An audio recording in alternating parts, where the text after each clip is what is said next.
aming sinusunod. At kami naniniwala, o ako ay naniniwala noon, na sa pamagitan ng pagsunod sa aral na itinuturo sa amin,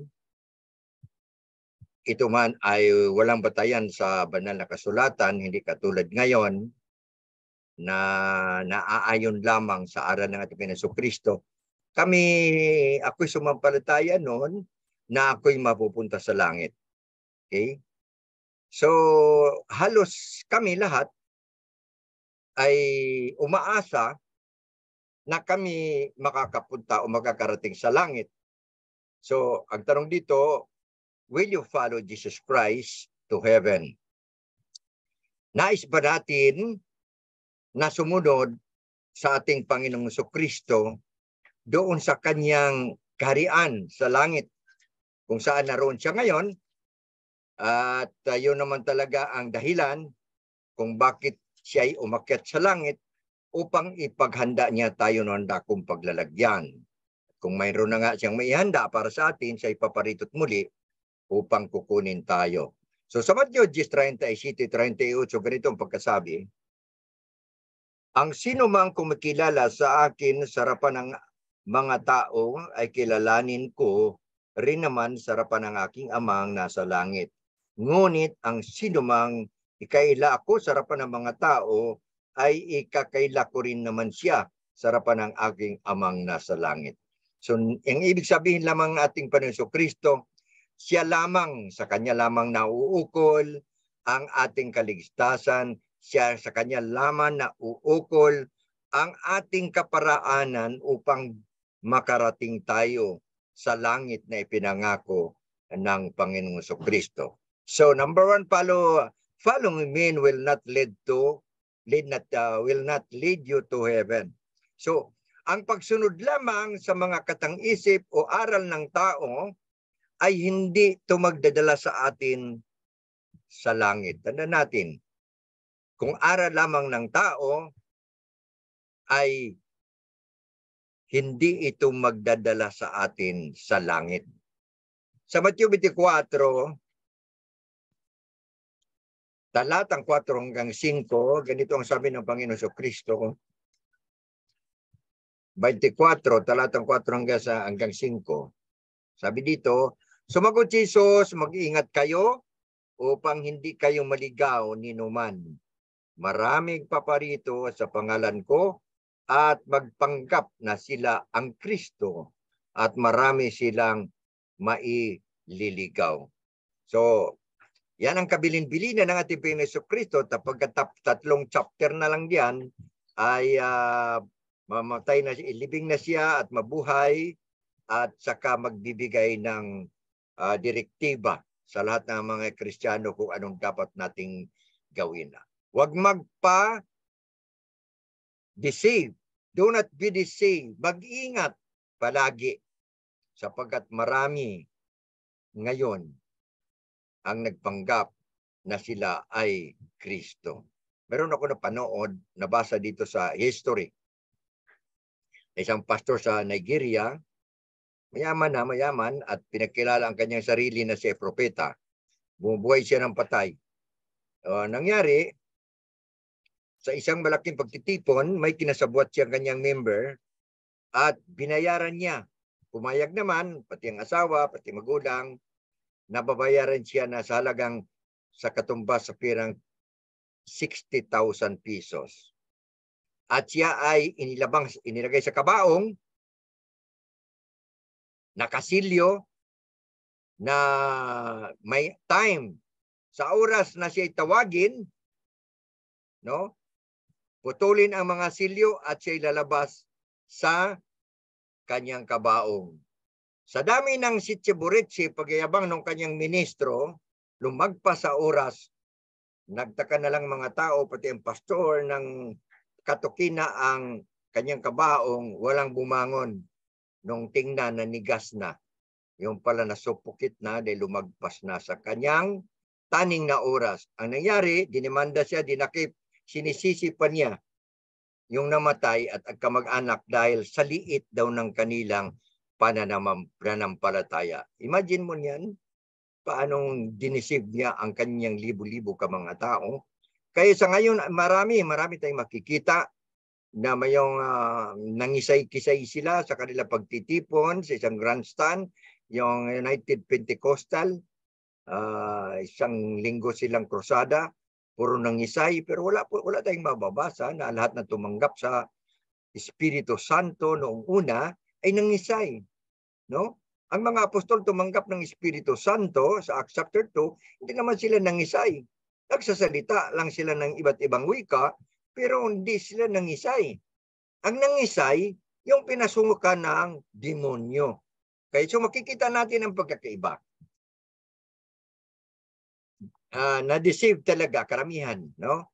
Kaya sa 2 Timothy chapter 5, chapter 2 verse 15, tumasahin natin ang warning.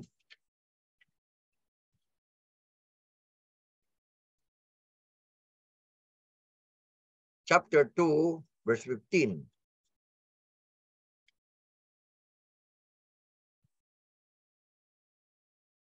Ang sabi dito, ngunit nangaligtas ang mga babae sa pagsisilang ng sanggol kung magpapatuloy siya sa pananampalataya, pag-ibig, kabanalan, at maayos na pamumuhay. Sa 18, wala na palang 18. So, ganito ang sabi ni Timoteo, no? Ang babae, mali ata itong dito. 2:15.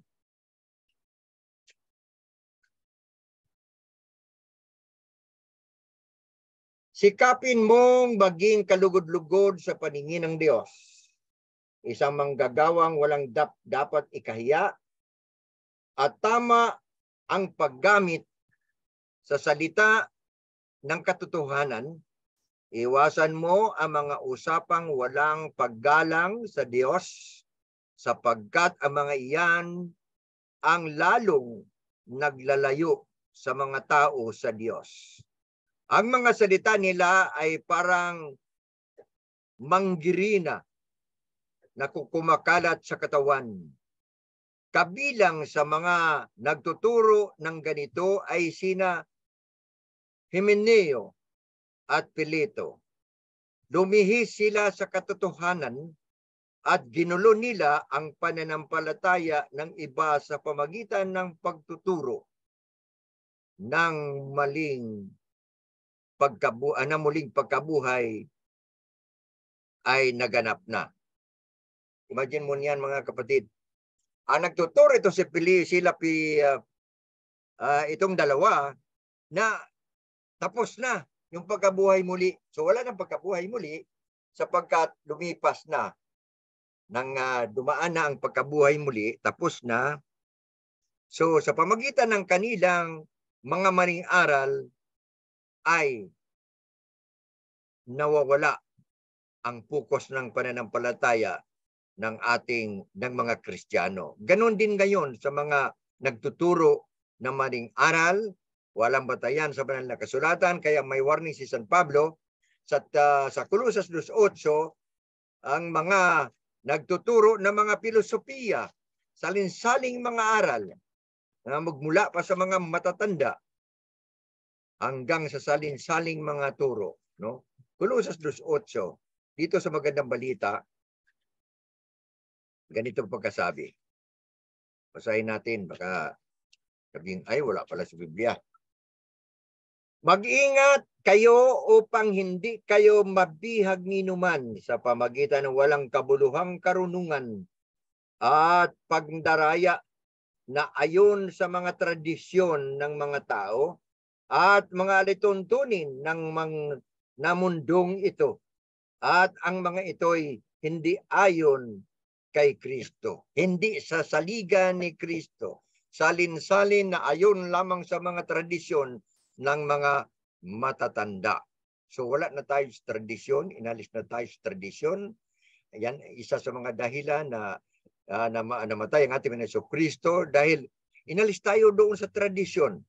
Kaya doon sa 1 Peter chapter 1 verse 18-19, kayo'y tinubos ng Panginoong Kristo doon sa walang kabuluhang pamumuhay na minana ninyo sa inyong mga ninuno. At kayo'y binili. At ang binili sa inyo ay hindi pilak at ginto na may pagkasira, kundi ang dugo ng kordero na walang dungis at walang kapintasan. So, kailangan lamang mga kapatid na naaayon talaga sa aral ng mga apostol.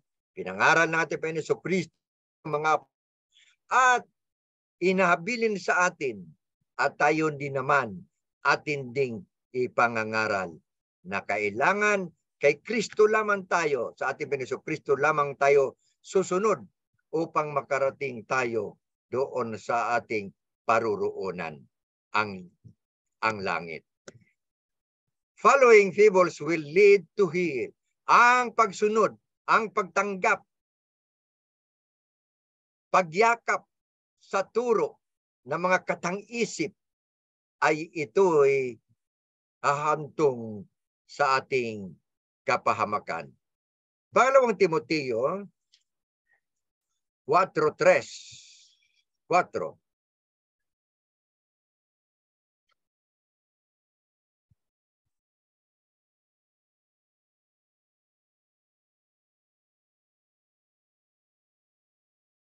Ang sabi dito,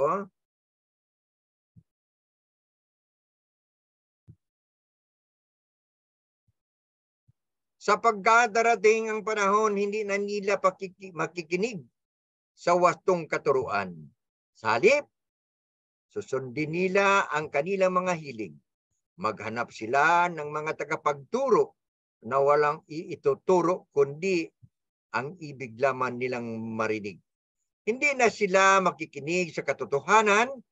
Sa halip ay ibabaling ang kanilang mga pansin sa mga kathang isip. Imagine mga kapatid, following fables will lead to heal. Siya ay magtulak sa atin sa kapamakan doon sa karagat-datang impyerno. Marami sa atin ngayon naghahanap ng gusto na kaya doon magsamba sa mga may mga trompeta o mga saliw na panugtog sapagkat gusto nilang maaliw. Gusto nilang pakinggan yung sermon doon. Ang sermon ng mga pastor. Freedom from poverty, freedom from sickness and diseases, no?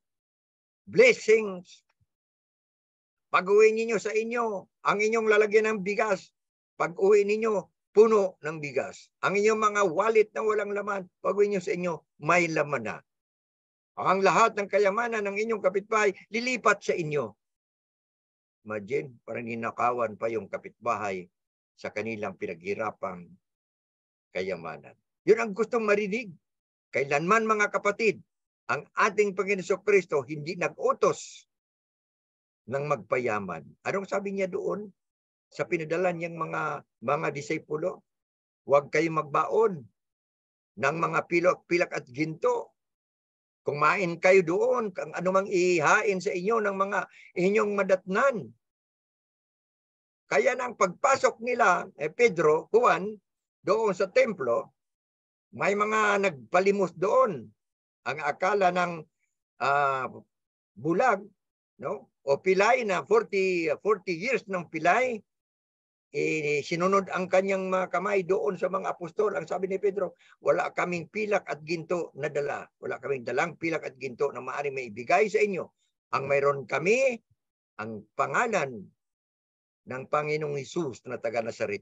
Tumayo ka. Imagine mga kapatid, wala ang Panginoong, ang ating mga apostol ay lumakad, walang baon, walang sandalyas. Tapos itong mga magagaling na miracle workers ay mga dipadjero, dimontero, dipayong, dahil maganda pakinggan ng kanilang mga itinuturo. Freedom from sickness and diseases. Freedom from poverty. Hindi ka na maghihirap. Gagamitin ang Matthew chapter 6 verse 33. Seek first the kingdom of heaven and everything will be added to you. Unahin mo, magsamba, umulan, magbagyo, baha man, magsamba ka. Dahil ang Diyos ang magbibigay sa iyo ng lahat mong pangangailangan. Ayun ang gusto pakinggan ng mga tao ngayon sa kasalukuyan na gustong lagi naghanap ng mga pastor o mga ministro nagtuturo na yun lamang sa kanilang pakinggan. Nagsialis sila sa mga aral na tunay na aral, sa tunay na iglesia, sa nag-iisang iglesia, sapagkat ibinaling ang kanilang pangdinig doon sa mga katang-isip. 1 Timothy chapter 4:7, nasabi dito,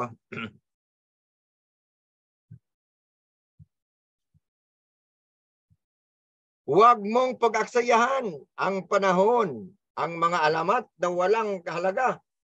At sa halip, sanayin mo ang iyong sarili sa makadiyos na pamumuhay. Yan ang sabi ni Pablo, kabilin-bilinan kay Timoteo.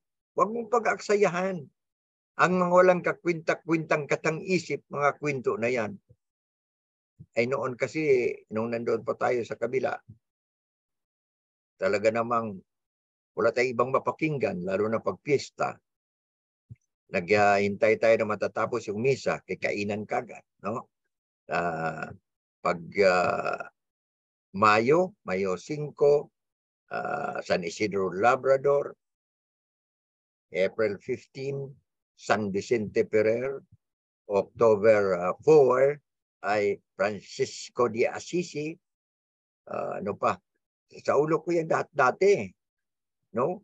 Puro kwento lang noon ng matay na tao na nasa libingan pa.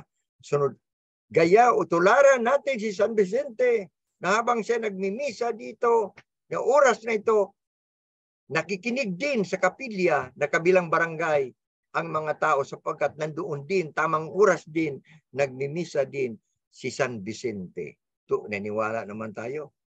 Katang-kata, may wala mo tayong mabasa sa Vicente ng sinong Vicente na yan. Wala tayong mababasa sa Biblia. Kaya, fables turn people away from the truth. Huwag mong pag-aksayahan ang panahon ng mga alamat na walang halaga, sa halip sanayin mo ang iyong sarili sa makadiyos na pamumuhay. Yan ang kabilin-bilinan ni San Pablo. Kaya yan ang ating sundin. Okay. Number 3 is, following Jesus will lead to heaven. Ang pagsunod sa ating Panginoon Kristo lamang, excuse me kay kumisap tong aking laptop parang malubat. Saksak ko lang ito. Ang bilin ng ating Panginoon Kristo, ang sa kanyang salita lamang, siya ang daan. Ang sabi dito sa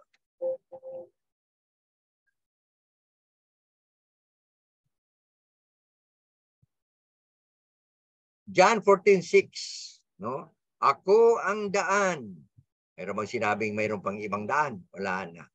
Ako ang daan, ang katotohanan, at ang buhay. Walang makapunta sa Ama, kundi sa pamagitan ko. Meron ba San Vicente, San Roque, San Isidro, San Antonio, San Mateo, o ano, San Nicolas, o anumang san-san yan? Wala. Para makarating tayo sa langit, sundin natin ang ating Panginoon Kristo na siyang daan, ang katotohanan, at ang buhay.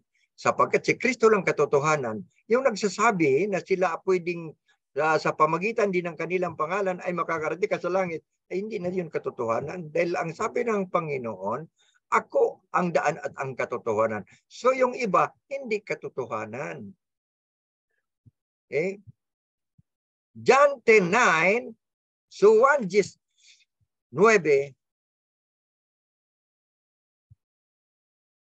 ito'y patungkol sa mga tupa.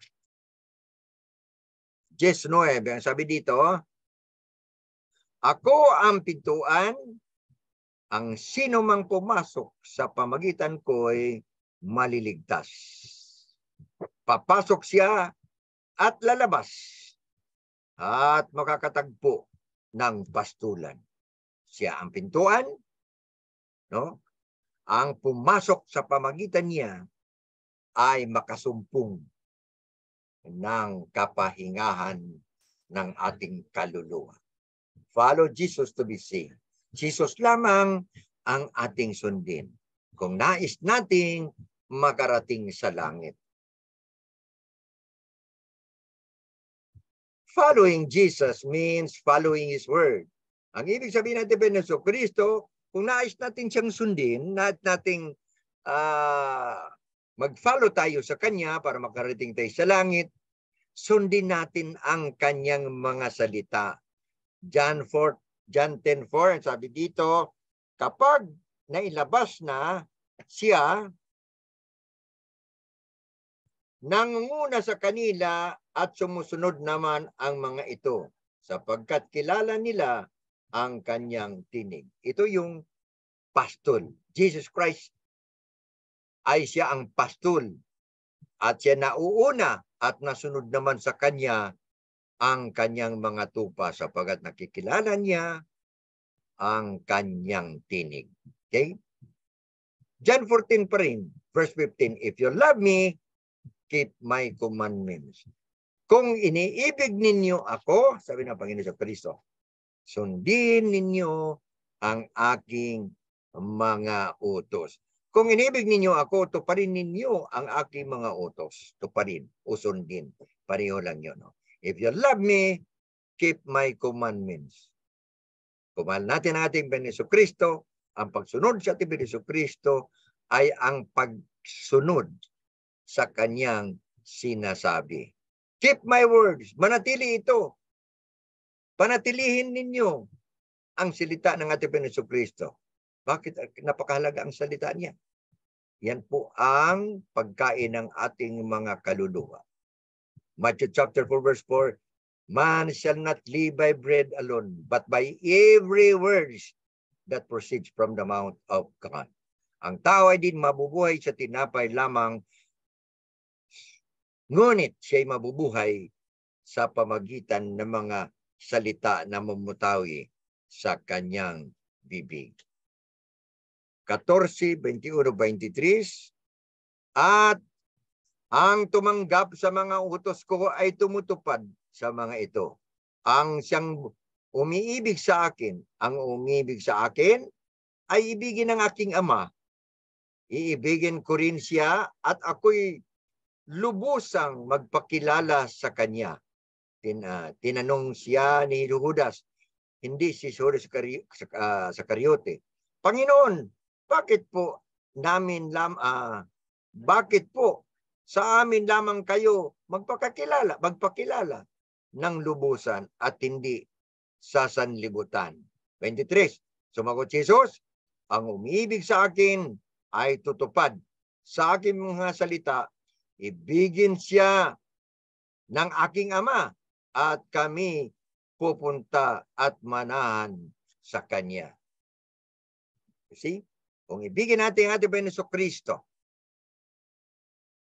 ang Ama at ang ating Panginoong Kristo ay suma sa atin. Napakaganda mga kapatid. Ay kung nasa atin ang ating Panginoong Kristo at ang Ama, ay doon ang usapan niya sa langit na. Hindi naman bababa ang Ama dito. Diba? Ang babalik naman ang ating Panginoong Kristo. So following Jesus means to follow His word. Ang ibig sabihin, sundin natin ang kanyang salita, hindi salita ng mga katakatang mga namumuno sa iba't ibang relihiyon. Jesus' word say, ang salita ng Panginoon ay ganito. Una, John 24. Believe Jesus is the Son of the living God. Sumampalataya tayo na si Jesus ay ang anak ng buhay na Diyos. Dahil kung hindi tayo sumampalataya, ang sabi dito, tayo'y mapahamak. 8:24, sinabi ko sa inyo, mga matay kayo sa inyong mga kasalanan, kung hindi kayo maniniwala na ako nga, mamamatay kayo sa inyong mga kasalanan. Ang salita ng ating Panginoon Kristo ay ganito. Lucas 13:3.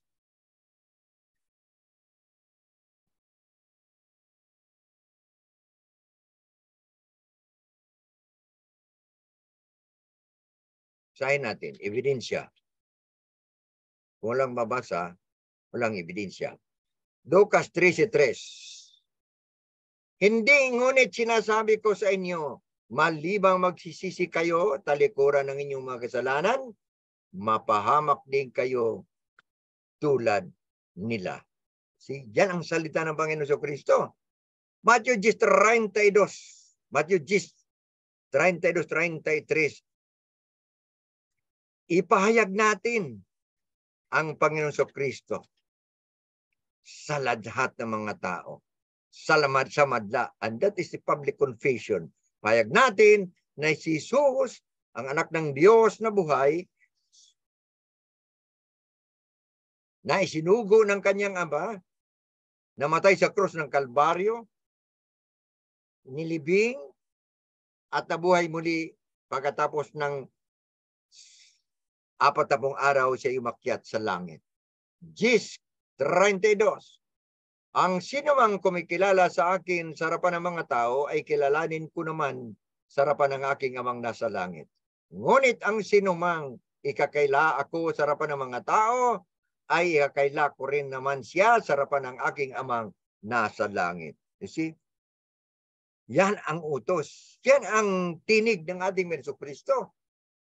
Yan ang pagsunod natin sa ating Panginoon Kristo at sa kanyang mga salita, kung saan ang ating pupuntahan sa pamagitan ng ating pagsunod ay ang walang katapusang buhay doon sa kalangitan.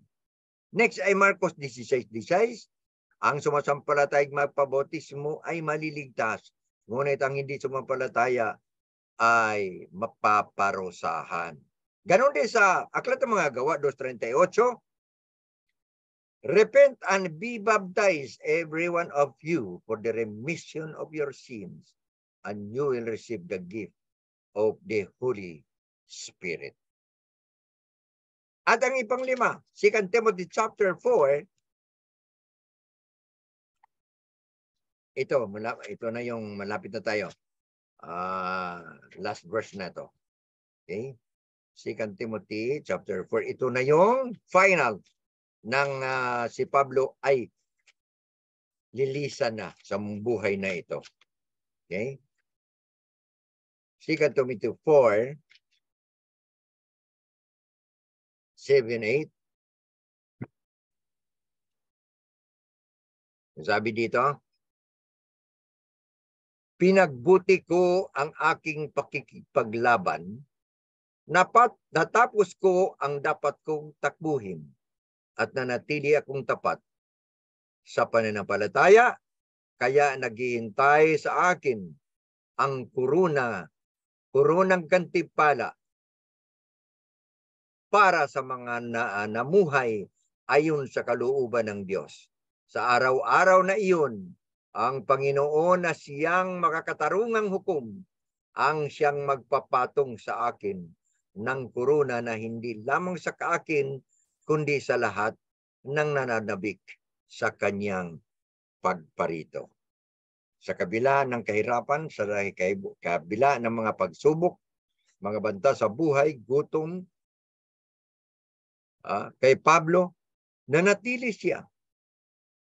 Nanatiling tapat, tinapos niya ang kanyang gawain. Sapagkat ang ating Jesucristo ay naghirap din naman at nagdusa. Kaya ang sabi niya, imitate me as I imitate Christ doon sa Pilipos. Bilang pagtatapos, mayroong isang atleta na ipinadala sa Olympic upang tumakbo sa 500 meter dash. Napakarami halos sa loob labing 150 bansa ay sumali, nagtatakbuhan na. Nakatakbo pa itong babae ng 200 na tampilok. Namilipit sa sakit, ika-ika. So nilagpasan na lang siya, nilagpasan. Pero hindi siya umupo. Hindi siya tumigil, hindi siya tumabi. Tuloy ang pagtakbo. Nandoon na lahat ang mga kasali sa takbuhin. Nandoon na lahat sa finishing. Kaya pinuntahan siya ng isang tagapamahala.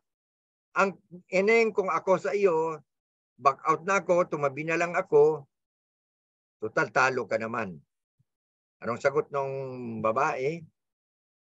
Hindi ako ginastos, hindi ako pinapunta ng aming bansa at gagastusan ng daang libong dolyar upang sumurinder lamang, baback out dahil sa injury na aking tinamo. Tatapusin ko ang labang ito. Ganoon din po mga kapatid. Hindi basta-basta namatay lang ang ating Jesucristo para sa isang tao, kundi para sa lahat na nagsisikap, na natili, sumunod sa ating Jesucristo sa anong kadahilanan upang tayo'y makaabot at makarating doon sa paruroonan, ang buhay na walang hanggan. Sabi ni Pablo, ang aking Panginoon ay siyang magpapatong sa putong sa akin, hindi lamang para sa akin, kundi sa lahat na nanadabik din naman sa kanyang pagparitot muli. Kaya ang ibig sabihin mga kapatid, magtiis. Revelation chapter 2 verse 10, ang magtiis hanggang wakas ay siyang maliligtas. This is the word of God. Salamat sa pagkakataon. Magandang gabi mga kapatid.